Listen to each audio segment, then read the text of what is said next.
What's up, guys? Live here with Fernando Fuentes, our Pokemon player. What'd you do today, man? I split the finals and basically won the BBF League Cup, and I was playing Volcanion. Alright, cool, let's check it out. So, playing for Baby Volcanion. Some people don't like maxing out on him, but as you're gonna see, we only played 10 Pokemon, and this is the single best one prize basic in the game. So you want to always start him as much as possible, so we play 4. Next up we have the Volcanion EX. He's the one that just hits for numbers. You set him up with the baby and you abuse the ability with basically energy, and like the deck will explain itself when we go through it.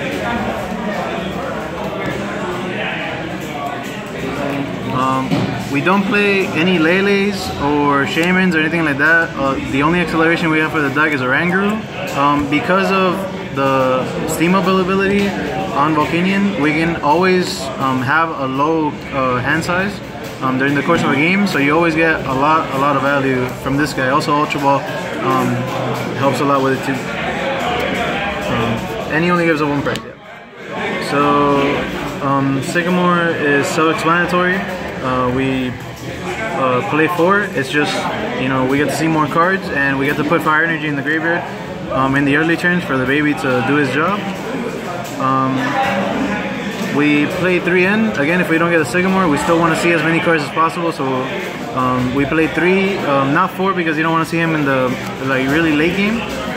So 3 is a good number. And you also want to have outs to Big Wheel and Algorithm GX, which are really important in the format. And then staple Lysanders, you just go for game with Lysander later on in the game. For the tech supporters, you play Kukui. He helps you with numbers, and he can get you both 20 damage without a steam up, and then from the 2 draws you can get a fire energy. So you can do a steam up with a Kukui, and it starts hitting for better numbers in like clutch situations. You have Fisherman. It's kind of self-explanatory. If it's late game and you have a bunch of energies in your grave, you just pick them back up, steam up, just go for game. Olympia, you want to have a way to abuse Versus Seeker and basically have Versus Seeker be switch out, because some people might Field Blower your Flow Stones, and then all your guys have 2 to 3 retreat. So it's like extremely hard to like move around your board the way that you want to. So you want to have access to, you know, as much board manipulation as possible. So you just have this for VS Seeker. And the 30 healing helps a lot too sometimes. And then Ranger, he has an ability that says that he can't attack during the next turn. So you just negate that and keep swinging when you're snowballing the game. Oftentimes you can just win with 1 Volcanion setup, so it's pretty useful. We don't play any Brooklet Hills like most people are doing right now. We just play Scorch Earth. It sets up your graveyard so that baby can get an energy in the early game, and you just get to see more cards from your deck without using a draw supporter. So you can have access to just different plays. It just gives you so many options that it's the best field spell.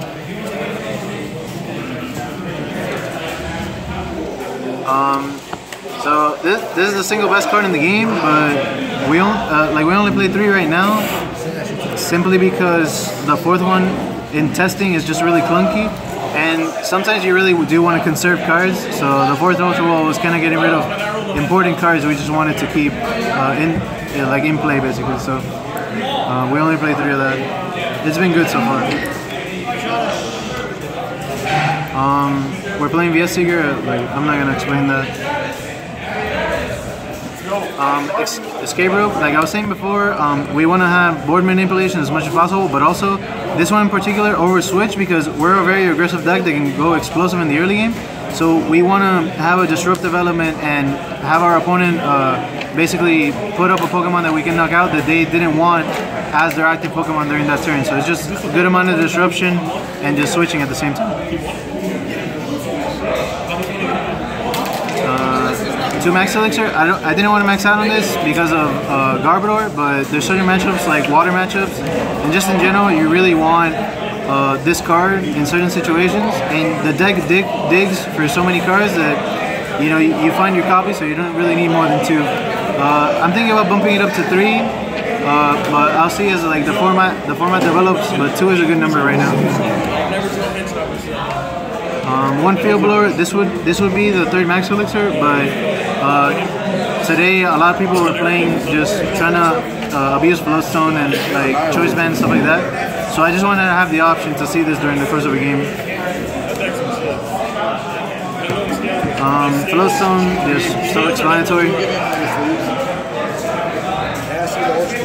And then the West Choice Band, I was noticing that in the late game after your Volcanions got knocked out, you had less and less access to Steam Up, but you still needed to hit 2 to 3 Steam Ups in numbers to get rid of bigger Pokemon.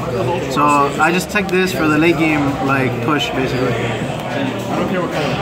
And we play 16 energy. It's like the most consistent number I've found so far. You just want as many as possible, like at all times, pretty much. So 16 is good without breaking, pretty much. And that's the whole deck. All right, cool. Any notable things from the tournament you want to say? Not much. Like Decidueye and Metagross are really prevalent right now, so this is like a really good counter to those decks. So I think that's why it should do really well at Nats soon. And I just want to say thank you to Milton Figueroa for helping me build the list and get it to where it is now. So that's everything. All right, man. Congrats on the job well done. Another League Cup finish, and hope to see you Intercontinentals. All right, man. Thank you.